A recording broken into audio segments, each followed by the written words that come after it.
Hi friends, welcome back to my YouTube channel. ನಾನು Deepa. So ಇವತ್ತು ವ್ಲಾಗ್ನೇನು share ಮಾಡ್ಕೊತಾ ಇಲ್ಲ. ನಿನ್ನೆ ಒಂದು ಘಟನೆ ನಡೀತು, ಅದನ್ನು ಶೇರ್ ಮಾಡ್ಕೊಳ್ಳೋಣ ಅನ್ನಿಸ್ತು. ಸೊ ಏನಾಯಿತು ಏನು ಎಲ್ಲನೂ ಶೇರ್ ಮಾಡ್ಕೊತೀನಿ. ವಿಡಿಯೋ ಫುಲ್ ತನಕ ನೋಡಿ ಸಪೋರ್ಟ್ ಮಾಡಿ.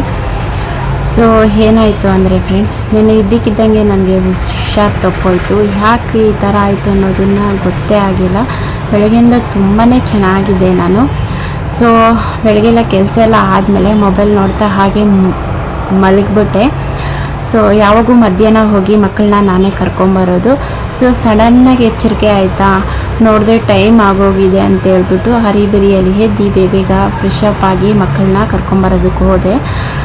ಫಾಸ್ಟಾಗೆ ಹೋಗಿ ಮಕ್ಕಳು ಕಾಯ್ತಾ ಇರ್ತಾರೆ, ಟೈಮ್ ಬೇರೆ ಆಗೋಯ್ತು ಅಂತ ಬೇಗ ಹೋಗಿ ಕರ್ಕೊಂಡು ಬಂದಿದ್ದ ತಕ್ಷಣ ತುಂಬಾ ಸುಸ್ತಾಗೋಯ್ತು. ಸೊ ಸುಸ್ತಾಗಿದೆಯಲ್ಲ ಅಂಥೇಳಿ ಒಂದು ಗ್ಲಾಸ್ ನೀರು ಕುಡಿದೆ. ನೀರು ಕುಡ್ದು ಮತ್ತೆ ಬಂದಿದ್ದ ತಕ್ಷಣ ತಿರ್ಗಾ ಮತ್ತೆ ಮಲಗಿದೆ. ಸ್ವಲ್ಪ ರೆಸ್ಟ್ ಆದರೂ ಮಾಡೋಣ, ತುಂಬ ಸುಸ್ತಾಗ್ತಾಯಿತ್ತು ಮತ್ತು ತಲೆ ಸುತ್ತಾ ಇತ್ತು. ಸೊ ಆಮೇಲೆ ಮಧ್ಯಾಹ್ನ ಬಂದು ಊಟ ಮಾಡ್ತೀರಾ ಹಾಗೆ ಮಲ್ಕೊಂಡಿದ್ನಲ್ವ, ಅದಕ್ಕೋಸ್ಕರ ಆಗ್ತಾಯಿದೆ ಏನೋ ಅಂತ ಹೇಳ್ಬಿಟ್ಟು ಊಟ ಮಾಡೋಣ ಅಂಥೇಳಿ ಊಟ ಮಾಡಿದೆ. ನನ್ನ ಮಗಳೇ ನೋಡಿ ಇಲ್ಲಿ ಟಚ್ ಮಾಡ್ತೀನಿ, ನನ್ನ ಮಗಳೇ ಸುಸ್ತಂತ ಇದೆಯಲ್ಲ ಮಮ್ಮಿ ಇರಿ ನಾನೇ ಊಟ ಮಾಡಿಸ್ತೀನಿ ಅಂತ ಹೇಳಿದ್ರು. ಸೊ ನಾನು ನನ್ನ ಮಗಳು ಇಬ್ಬರು ಊಟ ಮಾಡಿದ್ವಿ. ಆವಾಗೂ ನಾರ್ಮಲಾಗಿ ಒಂದು ಸ್ವಲ್ಪ ಸುಸ್ತಿತ್ತು ಅಷ್ಟೇ, ಏನೋ ಆ ಥರದ್ದೇನೂ ಇರಲಿಲ್ಲ. ಸೊ ಸರಿ ಅಂತೇಳಿ ಊಟನೂ ಮಾಡಿದೆ. ಊಟ ಮಾಡಿದ್ರೂ ಸುಸ್ತು ಯಾಕೋ ಕಮ್ಮಿ ಅಂತಲ್ಲ, ಸರಿ ಒಂದು ಹಾಫ್ ಆನ್ ಅವರ್ ರೆಸ್ಟ್ ಮಾಡೋಣ ಅಂತ ಮಲ್ಕೊಂಡೆ. ನಿದ್ದೆ ಮಾಡಿಲ್ಲ, ಮಲ್ಕೊಂಡೆ ರೆಸ್ಟ್ ಮಾಡೋಣ ಅಂತ. ರೆಸ್ಟ್ ಮಾಡ್ತಾ ಏನಾಯಿತು ಅಂದರೆ ಇದ್ದಕ್ಕಿದ್ದಂಗೆ ಫುಲ್ ಚಳಿ ಆಗೋಯ್ತು. ಚಳಿ ಜ್ವರ ಅದು ಎಲ್ಲಿಂದ ಬಂದೋ ಗೊತ್ತಿಲ್ಲ, ಫುಲ್ ಜ್ವರ ಮತ್ತು ಚಳಿ ಆಗೋಯ್ತು. ಸೊ ಬೆಡ್ಶೀಟು ಒಂದಲ್ಲ ಮೂರಲ್ಲ ನೋಡಿ, ಅಲ್ಲಿರೋ ಬೆಡ್ಶೀಟ್ ಎಲ್ಲನೂ ಹಾಕ್ಕೊಂಡಿದ್ದೀನಿ. ಆದ್ರೂ ಚಳಿಯೇ ಕಮ್ಮಿನೇ ಆಗ್ತಾಯಿಲ್ಲ, ಅದೃತಾ ಇದ್ದೀನಿ, ಏನು ಮಾಡಿದ್ರೇನೂ ಆಗ್ತಾಯಿಲ್ಲ. ಅಷ್ಟೊಂದು ಚಳಿ ಆಗೋಯ್ತು, ಅಷ್ಟೊಂದು ಜ್ವರ ಬಂದ್ಬಿಡ್ತು. ಏನಕ್ಕಪ್ಪ ನನಗೆ ಇವಾಗ ಈ ಥರ ಆಗ್ತಾಯಿದೆ ಅಂತ ಗೊತ್ತಾಗ್ತಾನೆ ಇಲ್ಲ. ಯಾವಾಗೂ ಅಷ್ಟೇ ಏನಾದರೂ ಜ್ವರ ಬಂದರೆ ಒಂದು ಕೆಮ್ಮಿರಬೇಕು, ಇಲ್ಲಾಂದರೆ ಕೋಲ್ಡ್ ಇರಬೇಕು, ಏನಾದರೂ ಮೈಕೈ ನೋವಿದ್ರೆ ಜ್ವರ ಬರುತ್ತೆ. ಸೊ ನನಗೇನೂ ಇಲ್ಲ, ಬೆಳಗ್ಗೆಯಿಂದ ಫುಲ್ ಆ್ಯಕ್ಟಿವ್ ಆಗಿದ್ದೆ. ಮನೆ ಕೆಲಸ ಎಲ್ಲ ಮಾಡಿ ನಾಷ್ಟ ಮಾಡಿ ಎಲ್ಲ ಮಕ್ಕಳು ಸ್ಕೂಲ್ ಬಿಟ್ಟು ಬಂದು ಮನೆ ಕೆಲಸ ಮಾಡಿ ಎಲ್ಲನೂ ಮೊಬೈಲ್ ನೋಡ್ತಾ ಮಲ್ಕೊಂಡಿದ್ದೆ ಅಷ್ಟೇ. ಎದ್ದ ಮೇಲೆ ಮಕ್ಕಳನ್ನ ಕರ್ಕೊಂಡ್ಬಂದ್ಮೇಲೆ ಈ ಥರ ಸಡನ್ನಾಗಿ ಆಗೋಯ್ತು. ಯಾಕೆ ಈ ಥರ ಆಗ್ತಾಯಿದೆ ಅನ್ನೋದೇ ಗೊತ್ತಾಗಿಲ್ಲ. ಸರಿ ಅಂತ ಹೇಳ್ಬಿಟ್ಟು 4 ಗಂಟೆನೂ ನೋಡಿದೆ, ಬಿಸಿಟೆಲ್ಲ ಹೊಚ್ಕೊಂಡು ಮಾಡಿದೆ, ಆಗ್ತಾಯಿಲ್ಲ. ತುಂಬ ಜ್ವರ, ಮೈ ಮುಟ್ಟಿದ್ರೆ ಬಿಸಿಗೆ ಮುಟ್ಟೋಕ್ಕೆ ಆಗ್ತಾಯಿಲ್ಲ, ಅಷ್ಟೊಂದು ಜ್ವರ ಬಂದುಬಿಡ್ತು. ಭಯ ಆಯಿತು. ಅದಕ್ಕೆ ನಮ್ಮ ಯಜಮಾನ್ರಿಗೆ ಫೋನ್ ಮಾಡಿದೆ ನಾನು. ಸೊ ಈ ಥರ ಆಗಿದೆ, ಏನಾಯಿತು ಗೊತ್ತಾಗ್ತಾಯಿಲ್ಲ, ತುಂಬ ಚೆನ್ನಾಗಿದೆ. ಅವರು ಫೋನ್ ಮಾಡ್ತಾಯಿದ್ರು, ಬೆಳಗ್ಗೆಲ್ಲ ಮಾಡಿದ್ರ ಅವರು ಹಂಗೆ ಅಂತಿದ್ರು, ಬೆಳಗ್ಗೆಲ್ಲ ಮಾಡಿದ್ನಲ್ವಾ ಅವಾಗೆಲ್ಲ ಚೆನ್ನಾಗಿದೆ, ಏನಾಯಿತು ಅಂದರು. ಏನಾಯಿತೋ ಗೊತ್ತಿಲ್ಲ, ಈ ಥರ ಸಡನ್ನಾಗಿ ಚಳಿ ಜ್ವರ ಬಂದ್ಬಿಟ್ಟಿದೆ ಅಂತ ಹೇಳಿದೆ. ಸರಿ ಬರ್ತೀನಿ ಇರು ಅಂತ ಹೇಳಿದ್ರು. ಅವರು ಟ್ರಾಫಿಕಲ್ಲಿ ಸಿಕ್ಕಾಕೊಂಡ್ಬಿಟ್ಟಿದ್ರು, ಬರೋದಕ್ಕೆ ಸ್ವಲ್ಪ ಲೇಟ್ ಆಗುತ್ತೆ, ನೀನು ಹೋಗಮ್ಮ ಹಾಸ್ಪಿಟ್ಲಿಗೆ ಹೋಗು, ಬರ್ತೀನಿ ನಾನು ಅಂತ ಹೇಳಿದ್ರು. ನಾನು ಇಳಿಯೋಕ್ಕೆ ಆಗ್ತಾಯಿಲ್ಲ, ಇಳಿದ್ರೂ ಚಳಿ ಜ್ವರ, ತಲೆ ಸುತ್ತಿತ್ತು ಬಿದ್ದೋದಾಗ ಅನಿಸ್ತಾ ಇದೆ. ಆಮೇಲೆ ನಾನು ಇಲ್ಲ ಆಗ್ತಾಯಿಲ್ಲ, ನನಗೆ ತುಂಬ ಚಳಿ ಆಗ್ತಾಯಿದೆ, ನಿಂತ್ಕೊಳೋಗೂ ಆಗ್ತಾಯಿಲ್ಲ ಅಂತ ಹೇಳಿದೆ. ಸೊ ಅವ್ರಿಗೂ ಗಾಬರಿ ಅಲ್ವಾ, ಡ್ಯೂಟಿಯಲ್ಲಿದ್ದಾರೆ, ಅಲ್ಲಿಂದ ಬರೋದಕ್ಕೂ ಕಷ್ಟ ಆಗ್ತಾಯಿದೆ. ಸೊ ಮನೇಲಿ ಯಾವಾಗೂ ಡೋಲೋ ಮಾತ್ರೆ ಇರುತ್ತೆ, ಒಂದು ಡೋಲೋ ಮಾತ್ರೆ ನುಂಗಿರು, ಅಷ್ಟೊತ್ತಿಗೆ ನಾನು ಬರ್ತೀನಿ, ಅದರಿಂದ ಏನಾದರೂ ಕಮ್ಮಿ ಆಗುತ್ತಾ ಅಂತ ಹೇಳಿದ್ರು. ಸೊ ಸರಿ ಅಂತ ಹೇಳ್ಬಿಟ್ಟು ಒಂದು ಡೋಲೋ ಮಾತ್ರೆ ನುಂಗಿದೆ. ಆದ್ರೂ ಚಳಿ ಬಿಡ್ತಾನೇ ಇಲ್ಲ ನನಗೆ, ಇನ್ನೂ ಜ್ವರ ಹಂಗೆ ಇತ್ತು. ಸೊ ನಮ್ಮ ಯಜಮಾನ್ರು ಹೇಳಿದ್ರಲ್ಲ ಬರ್ತಾರೆ ಅಂತ, ವೆಯ್ಟ್ ಮಾಡೋಣ ಅಂತೇಳಿ ಹಾಗೇ ಇದ್ದೆ. ಇನ್ನೇನು 1 ಅವರ್ ಆಯಿತು, 5:30 6 ಗಂಟೆ ಆಯಿತು. ಆವಾಗ ಒಂದು ಸ್ವಲ್ಪ ಚಳಿ ಬಿಡ್ತು, ಮಾತ್ರೆ ನುಂಗಿದ್ನಲ್ವ ಡೋಲೋ ಮಾತ್ರೆ, ಚಳಿ ಬಿಡ್ತು. ಸರಿ ಅಂತೇಳಿ ಆದರೆ ಚಳಿ ಬಿಡ್ತು ಅಂತ ಎದ್ದೋಳಿ ನಿಂತ್ಕೊಂಡೋದ್ರೆ ತಲೆ ಸುತ್ತಾ ಇದೆ, ನಿಂತ್ಕೊಳಕ್ಕೆ ಆಗ್ತಾಯಿಲ್ಲ. ಮತ್ತು ಬೆಡ್ ಮೇಲೆ ಕುತ್ಕೊಂಡೆ ಸ್ವಲ್ಪ ಹೊತ್ತು ಕುತ್ಕೊಂಡೆ, ಮಲ್ಕೊಳೋದು ಬೇಡ ಅಂತೇಳಿ. ಆದ್ರೂ ಸಡನ್ನಾಗಿ ಚಳಿ ಬರುತ್ತೆ, ಸಡನ್ನಾಗಿ ಶಕೆ ಎತ್ಕೊಂಡುತ್ತೆ, ಚಳಿ ಬರುತ್ತೆ, ಚಳಿ ಬರುತ್ತೆ, ಈ ಥರ ಆಯಿತು. ಯಜಮಾನ್ರು ಬರೋದು ಲೇಟ್ ಆಗುತ್ತೋ ಏನೋ ಅಂತ ಹೇಳ್ಬಿಟ್ಟು ನನ್ನ ಮಗಳನ್ನ ಕರ್ಕೊಂಡು ಆಗ್ತಾಯಿಲ್ಲ ಅಂತೇಳಿ ಹಾಸ್ಪಿಟ್ಲಿಗೆ ನಾನೇ ಹೋದೆ. ಇಲ್ಲೇ ನಮ್ಮ ಪಕ್ಕದಲ್ಲಿ ಕ್ಲಿನಿಕ್ ಇತ್ತು, ನಮ್ಗೆ ಗೊತ್ತಿರೋ ಡಾಕ್ಟ್ರೇ, ಅವ್ರ ಹತ್ರಕ್ಕೆ ಹೋದೆ. ಸರಿ ಹೋಗೋಣ ಅಂತ ಹೋದರೆ ಡಾಕ್ಟ್ರು ಇನ್ನೂ ಬಂದಿರಲಿಲ್ಲ. ಅಲ್ಲೊಂದು 1/2 hour ವೆಯ್ಟ್ ಮಾಡಿದೆ. ಆಮೇಲೆ ನಮ್ಮ ಯಜಮಾನರು ಅದೇ ಟೈಮಿಗೆ ಬಂದರು. ಎಲ್ಲಿದ್ದೀರಾ, ಈ ಥರ ಕ್ಲಿನಿಕಲ್ಲಿ ಇದ್ದೀರಿ ಅಂತ ಹೇಳಿದೆ. ಸೊ ಅಲ್ಲಿಗೆ ಬಂದರು ಅವರು. ಬಂದಮೇಲೆ ಆಮೇಲೆ ಫಸ್ಟ್ ನನ್ನೇ ಚೆಕಪ್ ಮಾಡಿದ್ರು. ಸೊ ಅವರು ಚೆಕಪ್ ಮಾಡಿದ್ಮೇಲೆ BP ತುಂಬ ಲೋ ಆಗಿದೆ, ಅದಕ್ಕೆ ತುಂಬ ತಲೆ ಸುತ್ತಾ ಇರೋದು ಅಂತ ಹೇಳಿದ್ರು. ಆಮೇಲೆ ಹೇಗಾಯಿತು, ಏನು ಕೆಮ್ಮು, ನೆಗಡಿ, ಕೋಲ್ಡು ಏನಾದರೂ ಇದೆಯಾ ಅಂತ ಹೇಳಿದ್ರು. ಇಲ್ಲ, ಏನೂ ಇಲ್ಲ, ಸಡನ್ನಾಗಿ ಈ ಥರ ಆಗಿದೆ, ಯಾಕೆ ಈ ಥರ ಆಯಿತು ಅಂತ ನಮ್ಮ ಯಜಮಾನರು ಕೇಳಿದ್ರು. ಮತ್ತು ನಾನು ಕೇಳಿದೆ.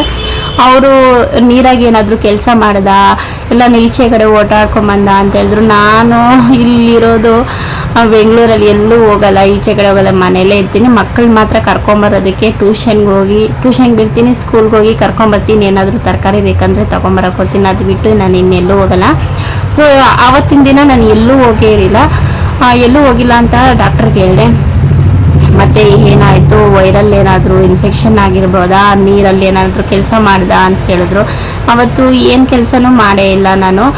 ಸೊ ಈ ಥರ ಸಡನ್ನಾಗಿ ಆಯಿತಾ, ಸರಿ ಅಂತ ಹೇಳ್ಬಿಟ್ಟು ಅವರು ಒಂದು ಇಂಜೆಕ್ಷನ್ ಕೊಟ್ಟರು ಮತ್ತು ಟ್ಯಾಬ್ಲೆಟ್ ಕೊಟ್ಟರು. ಜ್ವರ ಬಂದು 102 ಇದೆ. 102 ಇದೆ ಅಲ್ವಮ್ಮ ಜ್ವರ, ಸರಿ ಒಂದು ಇಂಜೆಕ್ಷನ್ ಕೊಟ್ಟರು. ಅಲ್ಲೇ ಟ್ಯಾಬ್ಲೆಟು, ಫಸ್ಟ್ ಈ ಟ್ಯಾಬ್ಲೆಟ್ ತೊಗೋ, ತುಂಬ ಜ್ವರ ಇದೆ ಅಂತ ಹೇಳಿದ್ರು. ಗೊತ್ತಿರೋ ಡಾಕ್ಟ್ರೇ ಅಲ್ವಾ, ಅಲ್ಲೇ ಕೊಟ್ಟರು. ಸರಿ ಅಂತ ಹೇಳ್ಬಿಟ್ಟು ಅಲ್ಲೇ ಟ್ಯಾಬ್ಲೆಟ್ ತಗೊಂಡು ಮನೆಗೆ ಬಂದೆ. ಮನೆಗೆ ಬಂದು ಒಂದು 10 ನಿಮಿಷ ಏನೋ ನಾನು ರೆಸ್ಟ್ ಮಾಡಿದೆ ಅಷ್ಟೇ. ಇಂಜೆಕ್ಷನ್ ಟ್ಯಾಬ್ಲೆಟ್ ಕೊಟ್ಟಮೇಲೆ ಸಡನ್ನಾಗಿ ಚಳಿನೂ ನಿಂತೋಯ್ತು, ಜ್ವರನೂ ಕಮ್ಮಿ ಆಯಿತು, ಎಲ್ಲನೂ ಕಮ್ಮಿ ಆಯಿತು.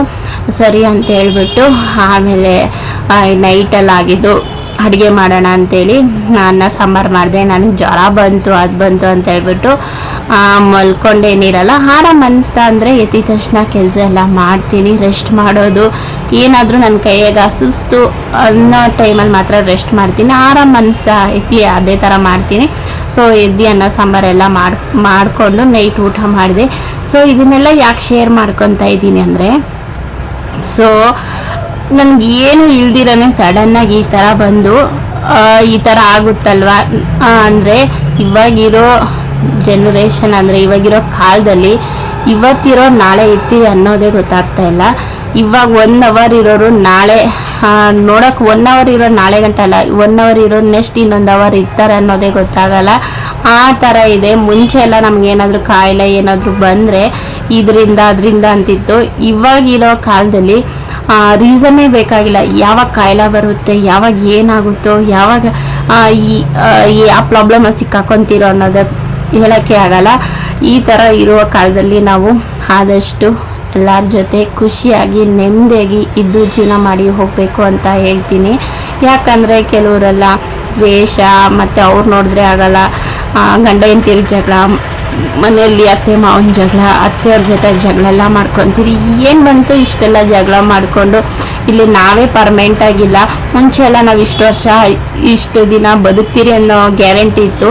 ಇವಾಗಿರೋ ಕಾಲದಲ್ಲಿ 1 hour ಇರೋರು ಮತ್ತೆ ಇನ್ನೊಂದು ಅವರಲ್ಲಿ ಇರ್ತಾರೆ ಅನ್ನೋದು ನಂಬಿಕೆನೇ ಇರಲಿಲ್ಲ. ನನಗೆ ಆ ಟೈಮಲ್ಲಿ ಆದಾಗ ದೇವ್ರನ್ನ ಏನು ಬೇಡ್ಕೊತ ಇದೆ ಗೊತ್ತಾ, ದೇವ್ರೆ ನನಗೇನು ಆಗದಿರ ಇರಲಿ, ನನಗೆ ಬದುಕಬೇಕು, ನನ್ನಿನ್ನ 2 ಮಕ್ಕಳಿದ್ದಾರೆ,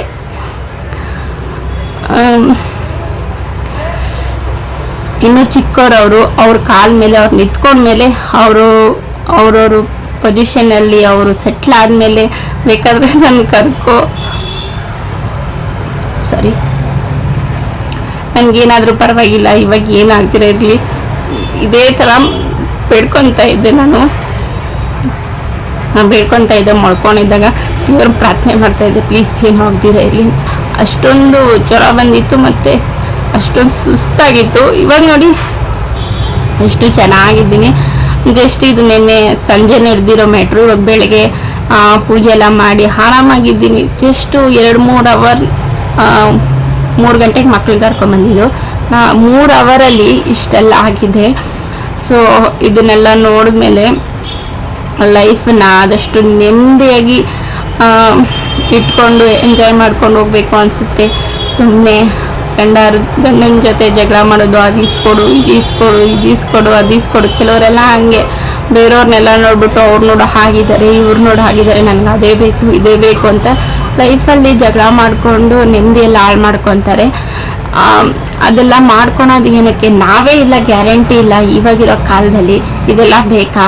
ಏನಾಯ್ತೋ ಅದರಲ್ಲಿ ನೆಮ್ಮದಿಯಾಗಿ ಜೀವನ ಮಾಡಿಕೊಂಡು ಲೈಫಲ್ಲಿ ಮುಂದೆ ಹೋಗಬೇಕು ಅಂದ್ಕೊತೀನಿ. ನಾನು ಅಷ್ಟೇ. ನನ್ನ ಮುಂಚೆ ಎಲ್ಲ ತುಂಬ ಆಸೆಗಳಿತ್ತು. ನನಗೆ ಮದುವೆ ಆಗಿ ಇವಾಗ 13 ವರ್ಷ, ಇನ್ನೊಂದು 6 ತಿಂಗಳು ಹೋದರೆ 14 ವರ್ಷ ಆಗುತ್ತೇನೋ. ಲೈಫನ್ನು ಅಂದರೆ ಮದುವೆ ಆಗಿ ಸಂಸಾರ ಅನ್ನೋದನ್ನು ಬಂದಮೇಲೆ ತುಂಬ ಅರ್ಥ ಮಾಡ್ಕೊಂಬಿಟ್ಟಿದ್ದೀನಿ. ಲೈಫ್ ಏನು ಅಂದರೆ ಏನು, ಹೇಗಿರಬೇಕು, ಏನು ಬೇಕು ಏನು ಬೇಡ ಅಂತ. ನಾನು ಇವಾಗೂ ಅಷ್ಟೇ ನಮ್ಮ ಯಜಮಾನ್ರ ಹತ್ರ ಏನೂ ಕೇಳೋಕ್ಕೋಗಲ್ಲ. ಇರೋದ್ರಲ್ಲಿ ನೆಮ್ಮದಿಯಾಗಿ ಖುಷಿಯಾಗಿ ಜೀವನ ಮಾಡ್ಕೊಂಡು ಹೋಗ್ತೀನಿ. ಬೇರೆಯವ್ರು ಏನೋ ತಗೊಂಡ್ರು ನನಗೆ ಅದು ಇಸ್ಕೊಡು, ಇಲ್ಲ ನನಗೆ ಇದೇ ಡ್ರೆಸ್ ಬೇಕು, ಅದೇ ಒಡವೆ ಬೇಕು ಅಂತ. ನೀವು ಡೈಲಿ ನನ್ನ ಲಾಗ್ ನೋಡೋರು ಗೊತ್ತಿರುತ್ತೆ ನಾನು ತುಂಬ ನಾನು ಸಿಂಪಲ್ಲಾಗೆ ಜೀವನನ ಎಂಜಾಯ್ ಮಾಡಬೇಕು ಅಂದ್ಕೊತೀನಿ. ನನಗಿದೇ ಬೇಕು ಅದೇ ಬೇಕು ಅಂತ ಏನಿಲ್ಲ.